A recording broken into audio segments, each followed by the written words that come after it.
مدير عام الإدارة العامة للإصلاح والتأهيل أن الإدارة قامت باتخاذ كافة الإجراءات التي تضمن تهيئة الظروف وتقديم التسهيلات المطلوبة من أجل تمكين النزلاء المسجلين في مختلف المراحل الدراسية من تقديم الامتحانات النهائية للفصل الدراسي الأول، وذلك بالتعاون والتنسيق مع الإدارة المعنية بوزارة التربية والتعليم.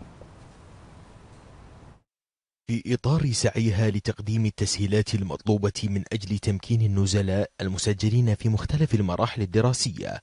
قامت الإدارة العامة للإصلاح والتأهيل بتهيئة كافة الظروف للنزلاء لتقديم الامتحانات النهائية للفصل الدراسي الأول بالتعاون مع الإدارة المعنية بوزارة التربية والتعليم.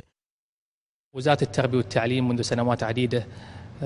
كانت تقوم بالتنسيق مع وزارة الداخلية بتقديم بعض الخدمات اللي هي تمكن النزلاء في مراكز الإصلاح والتأهيل لاستكمال دراستهم. لتمكين هؤلاء الطلبة تكون في قيام إدارة الامتحانات بوزارة التربية والتعليم، البدء في عملية فتح المجال للانتساب عن طريق المنازل، وذلك من خلال الإعلان لجميع أبناء المملكة بشكل عام وللنزلاء بشكل خاص. بعد ذلك يتم التواصل مع مراكز الإصلاح والتأهيل لتزويدهم بالفترات التدريبية أو فترات العقد هذه البرامج، وحتى يتمكن النزلاء من التسجيل لها وفق الاستمارة المعدة لذلك وتوفير جميع المستندات المطلوبة. تسعى إدارة الإصلاح والتأهيل لتقديم أفضل الخدمات والبرامج التأهيلية للنزلاء، وبما أن حق التعليم مكفول للجميع في مملكة البحرين،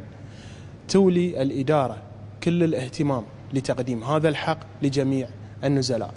حيث يتم التنسيق مع وزارة التربية والتعليم لمواصلة النزلاء دراستهم بنظام التعليم الذاتي. وعلى ذلك ومع مراعاة جميع الإجراءات الاحترازية يتم توفير للنزلاء جميع الاحتياجات من المناهج والكتب الدراسية وصولا إلى تقديم الامتحانات تحت إشراف الكادر التعليمي في وزارة التربية والتعليم. الحمد لله ما في صعوبات، كلها سهالات في الموضوع، يعني ولما ما نعرف شيء يعني كل أستاذية موجودين يعني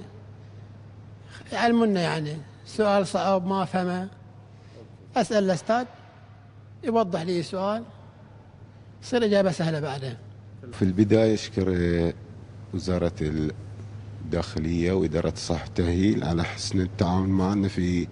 فترة الامتحانات النهائية بالنسبة حقي للتخرج، آخر فصل عندي إن شاء الله وأكون ناجح فيه متميز. وأشكر كل الفريق المتعاون معنا في سلاسة يعني تقديم الامتحانات، الكل فرد من شرطي من مواصلات من ضابط في كل الإجراءات، لأن بالنسبة حقي استفدت للأمانة 100% في كل يعني في كل الجوانب، الجوانب النفسية يعني العائلية، صلحت علاقاتي مع الأهل مع الأفراد الشرطة،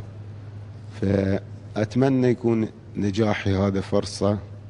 حق حياتي المستقبلية في الخارج.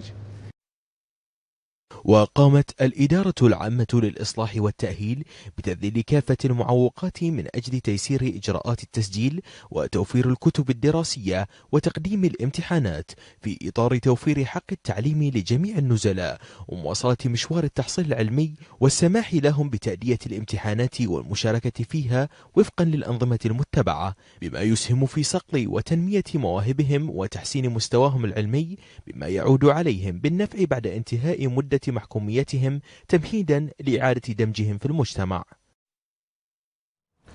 أشارت لغة